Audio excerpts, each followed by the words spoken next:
जय श्री राम। दोस्तों, आज की इस वीडियो में हम आपको बताने जा रहे हैं कि आखिर माता सीता को श्री राम से इतने दूर क्यों रहना पड़ा। पौराणिक कथाओं के अनुसार एक बार माता सीता अपनी सहेलियों के साथ जनक जी के महल के बगीचे में मनोरंजन के लिए गई। वहां पर एक वृक्ष पर उन्होंने तोते के एक जोड़े को देखा। वो दोनों आपस में बातें कर रहे थे। एक ने कहा कि अयोध्या में एक सुंदर और प्रतापी कुमार हैं जिनका नाम श्री राम है। उनसे सीता जी का विवाह होगा। श्री राम 11,000 वर्षों तक इस धरती पर राज्य करेंगे। सीता और राम दोनों एक दूसरे के जीवन साथी की तरह इस धरती पर सुख से जीवन व्यतीत करेंगे। माता सीता ने अपना नाम सुना तो दोनों पक्षी की बात गौर से सुनने लगी। उन्हें अपने जीवन के बारे में और बातें सुनने की इच्छा हुई। उन्होंने सहेलियों से कहकर दोनों पक्षियों को पकड़वा लिया। सीता जी ने उन्हें प्यार से सहलाया और कहा, भय मत करो, तुम बड़ी अच्छी अच्छी बातें करते हो। यह बताओ, यह ज्ञान तुम्हें कहाँ से मिला? मुझसे डरने की कोई जरूरत नहीं। दोनों का डर दूर होने के बाद वो समझ गए कि यह स्वयं सीता माता हैं। दोनों ने बताया कि वाल्मीकि नाम के एक महर्षि हैं। वे उनके आश्रम में ही रहते हैं। वाल्मीकि जी रोज श्री राम और सीता जी के जीवन की चर्चा करते हैं। उन्होंने यही सब वहां से सुना और अब ये सब बातें उन्हें कंठस्थ हो गई हैं।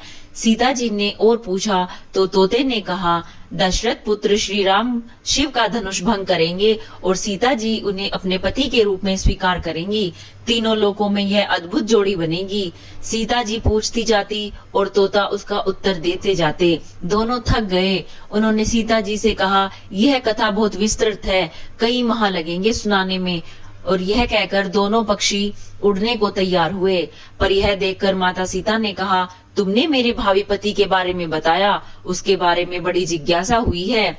जब तक श्री राम आकर मेरा वरण नहीं करते, मेरे महल में तुम आराम से रहकर सुख को भोगो। तोती ने कहा, देवी, हम वन के प्राणी हैं, पेड़ों पर रहते स्वर्ग विचरते हैं। मैं गर्भवती हूँ, मुझे घोंसले में जाकर अपने बच्चों को जन्म देना है। पर सीता माता नहीं मानी। तोते ने कहा, आप जिद न करें, जब तक मेरी पत्नी बच्चों को जन्म दे नहीं देती तब तक हमें जाने दो, उसके बाद मैं स्वयं आकर बाकी कथा सुनाऊंगा। अभी तो हमें कृपया जाने दें। पर माता सीता ने कहा, ऐसा है तो तुम चले जाओ, लेकिन तुम्हारी पत्नी यहीं रहेगी, मैं इसे कष्ट न होने दूंगी। तोते को पत्नी से बड़ा प्रेम था, वह अकेले जाने को तैयार न था। जब तोते को लगा कि वह सीता जी के चंगुल से मुक्त नहीं हो सकता, तो विलाप करने लगा और कहने लगा कि मुनियों ने सत्य कहा है, मौन रहना चाहिए। यदि हम कथा न कहते तो शायद हम मुक्त होते।